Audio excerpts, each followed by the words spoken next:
best running back Yep. that's on the board, and we have him being taken over T.J. Yeldon, Rashad Jennings, Frank Gore, and Danny Woodhead and D'Angelo Williams. So I think for the fact that Joey likes him so much and he's relied on him before, and I think that offense is gonna rely on Gio, not only Hill but Gio as well. I think it's a slam dunk pick for Joey. Oh, yeah. So what else do we have to talk about? Anything else? We Uh, want to break down some of the other teams that we didn't mention in the draft. yeah, we still got to cover Josh Schultz, Jerry. Oh God, Jerry! I think Jerry. those are the only two without a first-round pick. Quit getting your wiener sucked by guys. Justin. Oh, Justin. What?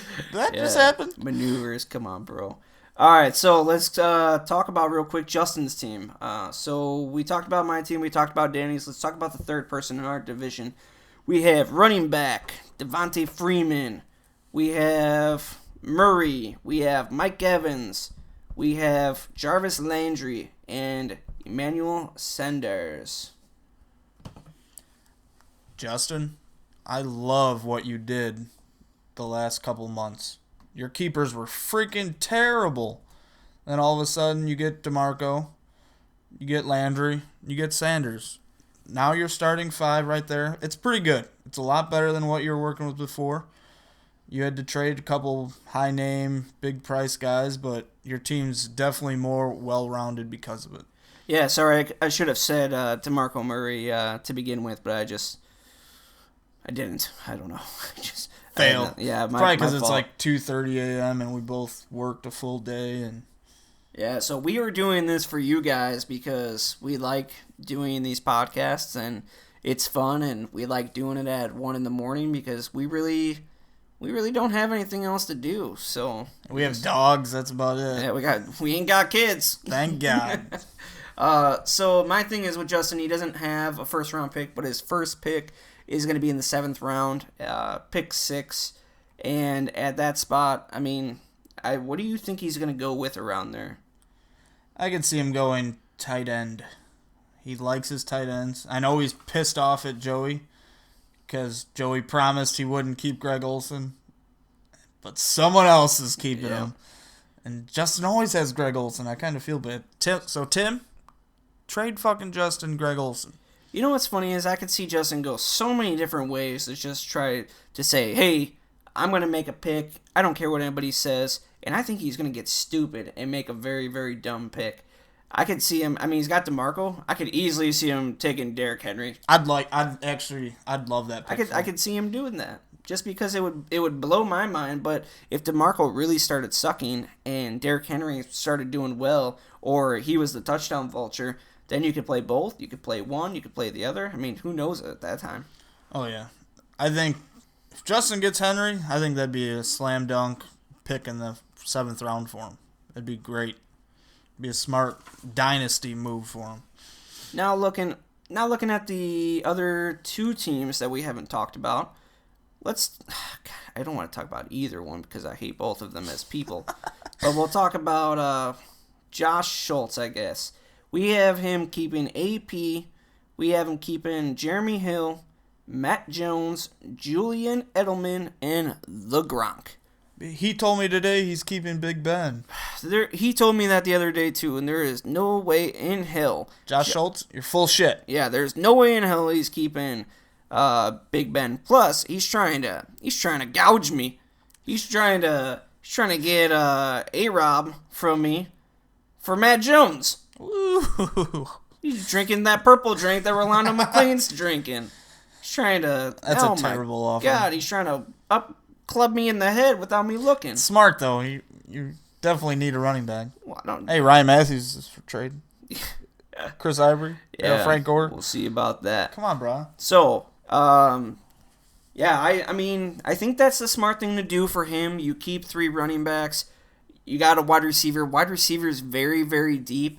And then you keep the best player in fantasy football, position player besides quarterback, and that's Gronk. It's such an advantage week to week. You're just rolling in there. You got fucking Gronky Kong, and he's going to score you 15, 20 points, and you have a good chance to win that week. I wish I never got rid of him, but it worked out for me. But it's also working out for Josh right now. It's going to be a rough going for his draft because his first pick is 83 overall.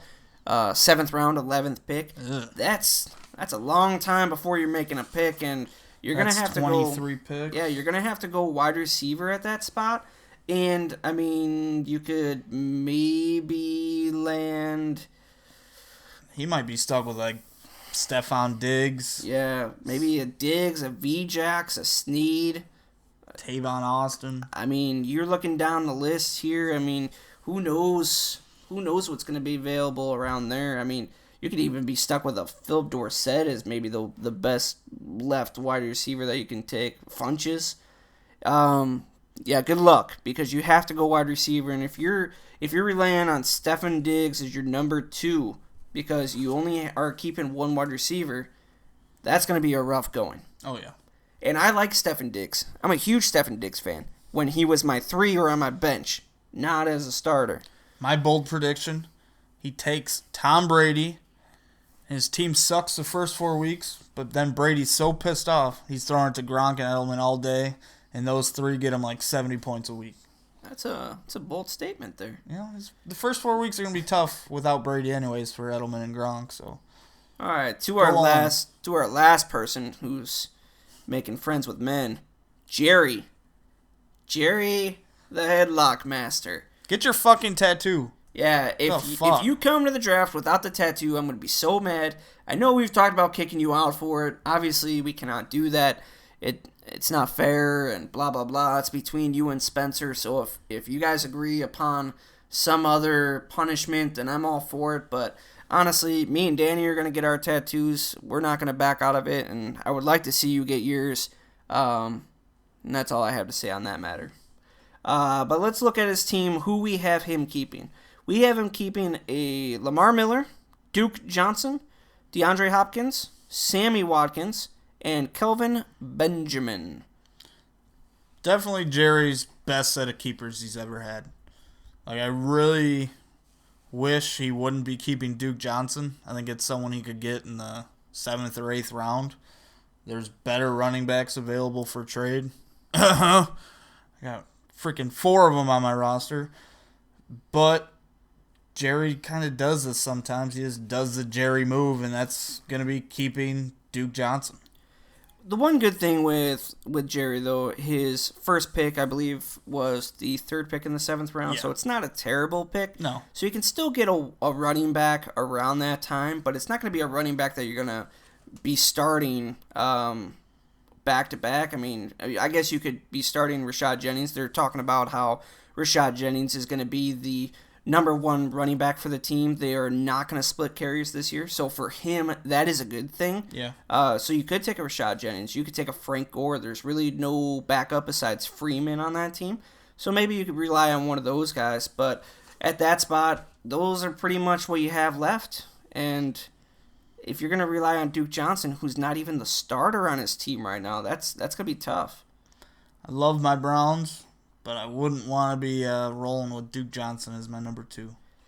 But that's probably better than what I'm going to have starting the year. So yeah. I guess I shouldn't be talking shit. The one good thing that I do like about his team is Kelvin Benjamin. He traded for him. He gave up quite a bit. I don't even remember if he gave up quite a bit. But yeah, he did. Did he? It was like a 6 and a 7. Oh, maybe. Yeah, you gave up quite a bit. So Kelvin Benjamin, I think he's going to have a huge year this year. And at first I was going to say bounce back, but it's not a bounce back because he missed all year last year. But I think he's going to be one of the best wide receivers this year in fantasy alone.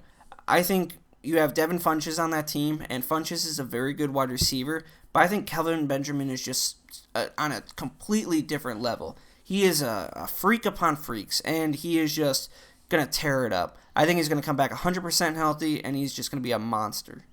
Yeah, he's going to get a lot of the red zone targets. He's already looking good in camp, making one-handed catches over 3 or 4 defensive backs. Sammy Watkins scares me, though. I like DeAndre Hopkins a lot, and I like Lamar Miller. Better hope the Texans' offense is good, though. Brock kind of scares me. All right, guys, so we are going to do a quick breakdown on each division. Who we think is going to be top to bottom finishing in their division. So let's first start off with the division nobody cares about, Spencer, Jerry, and Josh. Um, Ugh. it's a rough going. I want to say, looking at paper, would be Josh Schultz, but I really honestly want to lean towards Spencer. I'm gonna go Josh Schultz. I think this division has a chance to have a winner that's under 500.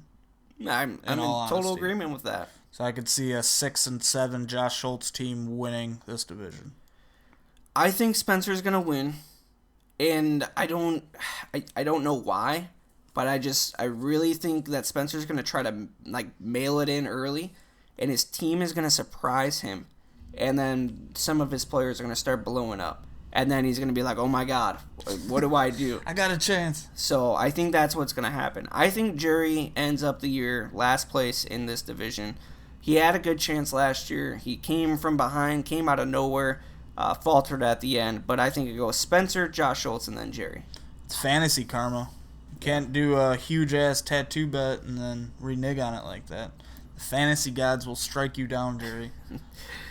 Next division. Let's go with Kevin, Alex, and Mike. I'm gonna go. Alex is gonna go worst to first.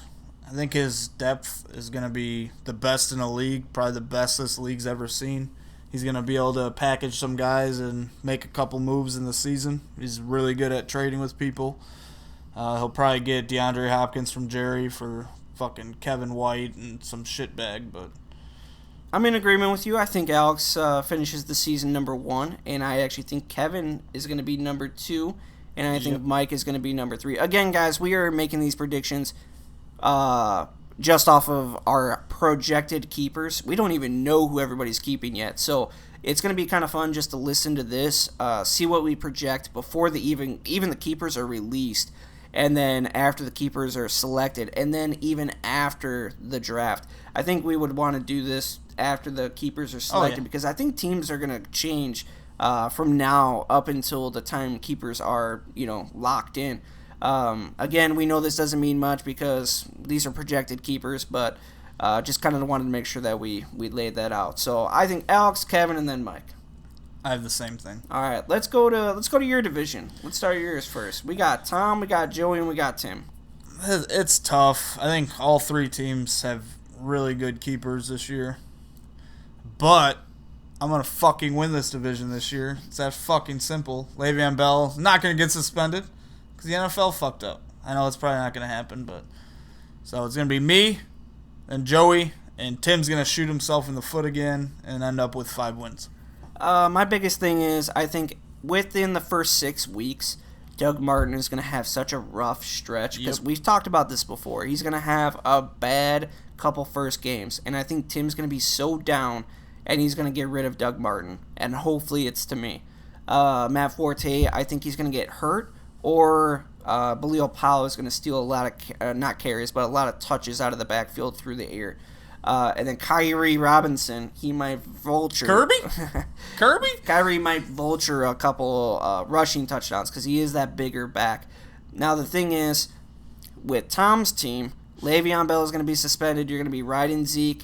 Hopefully Zeke can produce double-digit numbers for running backs over and over and over again. Yeah, I'm going to need a lot of help from my receivers. I think Cooper's going to take a step this year. I think, personally, I have Hilton as a top 12 receiver. I know everyone laughs at me. But his last full year with Luck, he was number 10 in standard. And his last 16 games with Luck, he's had 1,543 yards with 10 touchdowns. So I think that connection they have can be special.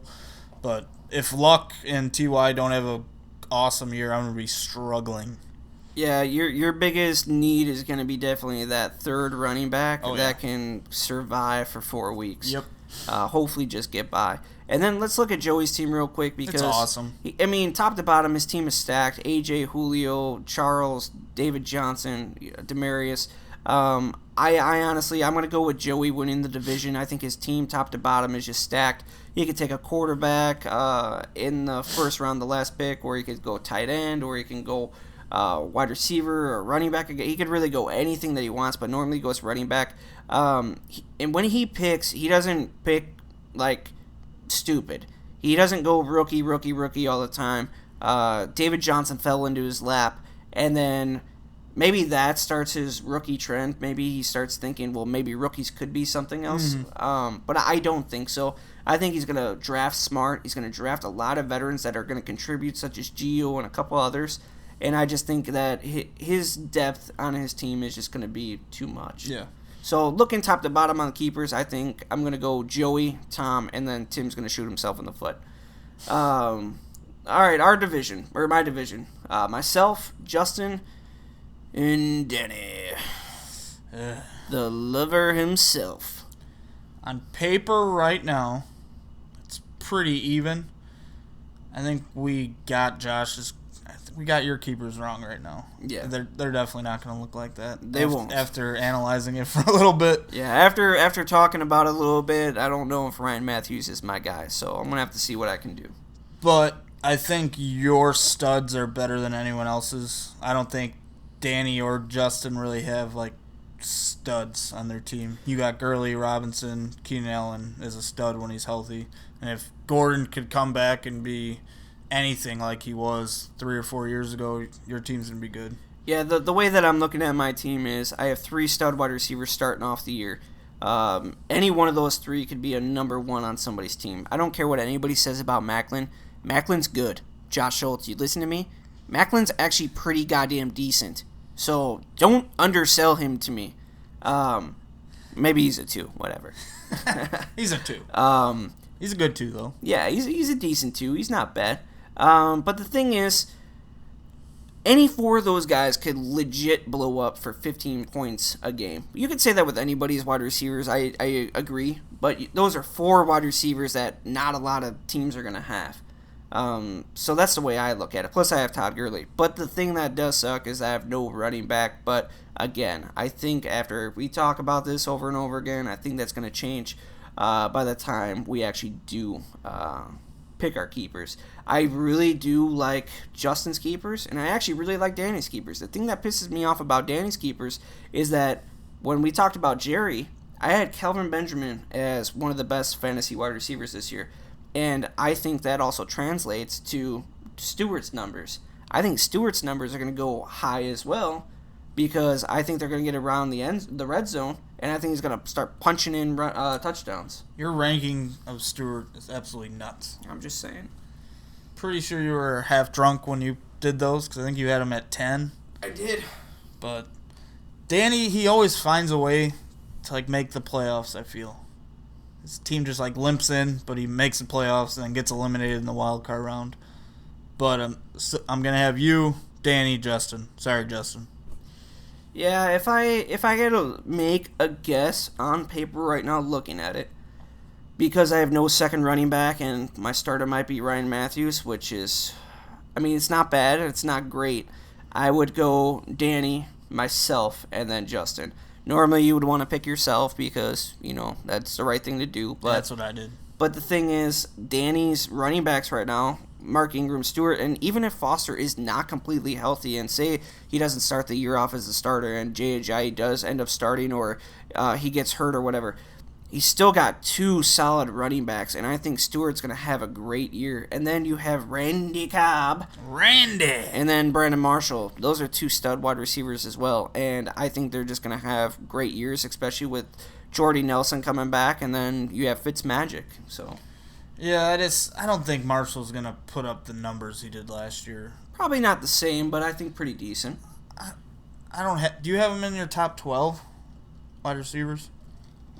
No, I don't think I did. Yeah, that was magical last year what he did, but I don't know. It's hard to gauge those aging wide receivers. It's like Fitz kind of came out of nowhere, Marshall came out of nowhere last year. I feel like their productivity can just tank just as quickly as you saw it rise. But I read an article earlier today, and I'm sure you guys would all like this. They talked about who would be the number 1 pick in fantasy football. You know what almost the consensus was? It was between 2 people. Antonio Brown and Ezekiel Elliott. That's crazy to think that a rookie could be worth the top pick in a fantasy football draft. Yeah, I'd probably take him. Well, before the Bell suspension, my top 2 running backs were Bell and Zeke. If I was drafting in a redraft, and then David Johnson was third. And nowadays, if I can get one of them stud running backs in a redraft, I'm going to take one just because how scary the position is. But that's absolutely insane that he's going that high. Yeah, for a rookie, that's absolutely crazy. Do we have anything else we want to talk about? Oh my God, Holy we're almost shit. hitting an hour. We're just flying through this. Hopefully you guys are listening still. My Holy goal was shit. 30 minutes. Yeah. God, no one's going to listen to this. Yeah, maybe a couple people. Who knows? All right, guys. Well, we are hitting the 50-minute mark, and we are going to cut this off now. We talked a little bit about, possible keepers, possible draft picks, possible division winners. If you disagree, let us know, because it'd be interesting to know. And if you guys agree, let us know. If you guys absolutely hate it, let us know so we can do it again. Tom, anything else? No. I'm tired. I'm ready for bed. If you guys enjoyed it, let us know so we can do it again. We will probably still do it even if you hate it, and still send it out, and hopefully some of you listen. So, thank you. Suck our dicks. Pony Keg Sports 2.0.